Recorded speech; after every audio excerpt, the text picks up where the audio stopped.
आज के इस चुनावी कार्यक्रम में उपस्थित सभी सम्मानित बुजुर्गों, नौजवान साथियों, माताओं, बहनों,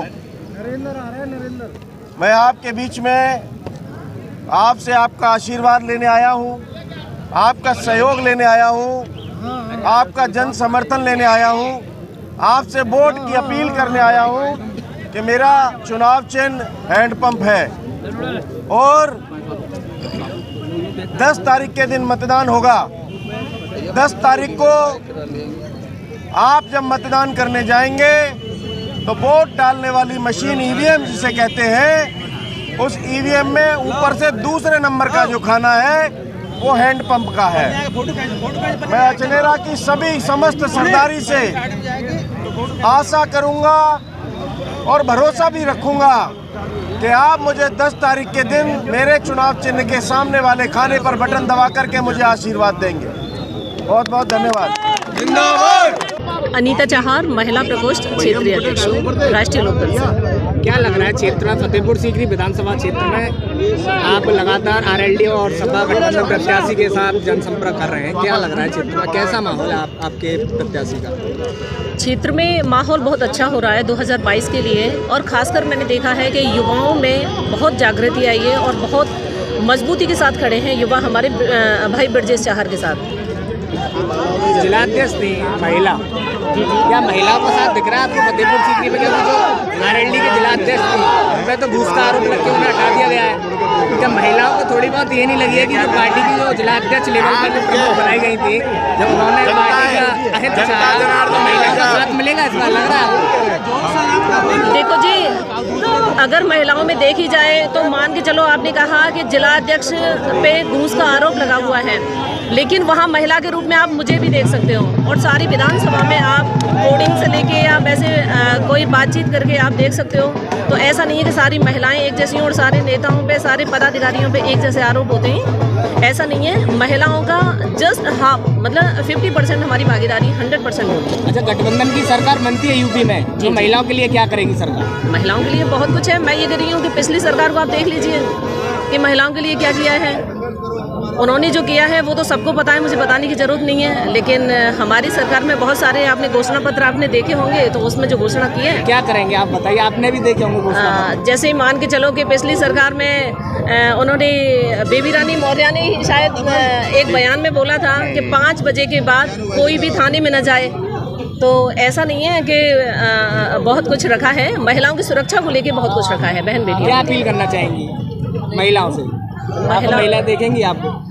महिलाओं से मैं तो यही कहती हूँ कि आप किसी से कम नहीं है। और दूसरी बात, वोट में मतलब हर जगह हम सोचते हैं कि महिला कहीं ना कहीं, हमारी बहन बेटी कहीं ना कहीं कमज़ोर है, लेकिन मुझे नहीं लगता है कि वो मतलब कहीं ना कहीं कमज़ोर हैं। क्यों नहीं है? क्योंकि जब हम वोट डालने जाते हैं तो जस्ट हाफ में रहता है हमारा, 50% हमारा सहयोग है कि नहीं। तो सारी चीज़ों में मुझे लगता है कि महिला मजबूत है। और अब शिक्षा को ले लीजिए या वैसे मजबूती ले लीजिए, तो महिलाओं में मतलब जागरूक हैं वो। अगर आपकी सरकार गठबंधन की सरकार बनती है तो क्या लग रहा है कि महिला सुरक्षित रह पाएंगी? बिल्कुल रह पाएंगी। क्यों? बेटियां सुरक्षित रह पाएंगी? बिल्कुल रह पाएंगी। क्राइम का रिकॉर्ड उठा के देखें तो सपा सरकार में सबसे ज़्यादा है। अब आप फंसाने की कोशिश मत कीजिए प्लीज़ मुझे। चलिए, थैंक यू। क्या नाम? मेरा नाम निशु उपाध्याय है, मैं जिला उपाध्यक्ष समाजवादी पार्टी आगरा। क्या लग रहा है उपाध्याय जी, फतेहपुर सीकरी में कैसा माहौल दिख रहा है अपने प्रत्याशी? फतेहपुर सीकरी में पूर्ण तरह से गठबंधन के प्रत्याशी भाई ब्रजेश चहार के पक्ष में लामबंद हैं। लोगों के प्रति वर्तमान सरकार के खिलाफ आक्रोश है, क्योंकि वर्तमान सरकार ने नौजवान, किसान, बेरोजगार, मजदूर, शोषित लोगों का शोषण किया है। नौकरियों का झांसा दे करके बेरोजगार कर दिया, लोगों को कोई रोजगार नहीं दिया। युवाओं में बहुत बड़ा आक्रोश है, बहुत बड़ा उत्साह है समाजवादी पार्टी और राष्ट्रीय लोकदल की सरकार बनाने के लिए। जैसे कि सरकारें बनती हैं तो उसमें देखा जाता है उत्तर प्रदेश में खासकर ब्राह्मण समाज का काफ़ी योगदान रहता है सरकार बनाने में। तो क्या लग रहा है फतेहपुर सीकरी में ब्राह्मण समाज ने अभी खुलकर अपना बयान जारी नहीं किया है, अपना मत अभी नहीं बता रहे हैं, अभी संशय में है तीनों प्रत्याशी। अभी कोई भी प्रत्याशी ये नहीं कह सकता कि फतेहपुर सीकरी विधानसभा के ब्राह्मण समाज हमारे पक्ष में वोट करेगी। आपको क्या लग रहा है? देखिए, ब्राह्मण समाज सरकार बनाता है, ये सही है। ब्राह्मण समाज का समर्थन इस बार समाजवादी पार्टी के लिए है, क्योंकि वर्तमान सरकार में ब्राह्मणों का उत्पीड़न हुआ है। ब्राह्मणों को पूर्वांचल में आप देखिए, वर्तमान सरकार में, योगी सरकार में ब्राह्मणों को फर्जी मुकदमे लगा करके एनकाउंटर किए गए। 2,500 का आंकड़ा ब्राह्मण समाज को हत्याओं का सरकारी आंकड़े में, लेकिन 10,000 ब्राह्मणों की हत्या करा दी गई। इसलिए ब्राह्मण समाज अपना समर्थन, अपना वोट, अपना मतदान समाजवादी पार्टी के पक्ष में और भाई ब्रजेश चार गठबंधन के पक्ष में करना चाह रहा है। जनता से क्या अपील करना चाहोगे? जनता से मैं आपके चैनल के माध्यम से द्वारा जनता से अपील करना चाहूँगा, विनती करना चाहूँगा, अनुरोध करना चाहूँगा कि भाई ब्रजेश चार को, गठबंधन के प्रत्याशी भाई ब्रजेश चार को भारी बहुमत में वोट दे करके विजयी बनाए। जो हमारा चुनाव चिन्ह दूसरे नंबर पर है। जनता से कमरा अपील है कि उस बटन को इतना दबाएं कि पीठासीन अधिकारी ये कहे कि यहाँ नल के अलावा दूसरा कोई बटन नहीं दबाया गया और वो दूसरे नंबर से फर्स्ट नंबर पे आए। मैं सुरेंद्र चौधरी, समाजवादी पार्टी जिलाध्यक्ष मुलायम सिंह यूथ ब्रिगेड आगरा। क्या लग रहा है इस बार फतेहपुर सीकरी में माहौल आपके प्रत्याशी के फेवर में दिख रहा है या वही पहले? 91 विधानसभा फतेहपुर सीकरी से गठबंधन के प्रत्याशी भाई ब्रजेश चार जी के लिए पूरे क्षेत्र के अंदर इतना उत्साह और जुनून है कि वो जहाँ भी जा रहे हैं, हम सोच के जा रहे हैं कि 1 घंटे में इस गांव को हम फ्री कर देंगे, तो कम से कम 4 घंटे से पहले उस गांव से हम नहीं निकल पा रहे हैं। और ये हर वर्ग का इन्हें समर्थन मिल रहा है, चाहे वो किसान वर्ग हो, नौजवान वर्ग हो या हमारे मजदूर वर्ग हो। तो हम उम्मीद करते हैं कि जिस तरह से यहाँ पे पहले जो विधायक होते रहे लेकिन विकास के नाम पर उन्होंने कुछ भी नहीं किया, और ये ब्रजेश भाई 2-3 चुनाव पहले हार भी चुके हैं, लेकिन लोगों के सुख दुख में उन्होंने आना जाना नहीं छोड़ा, हर किसी के सुख दुख के लिए सदैव तत्पर रहे।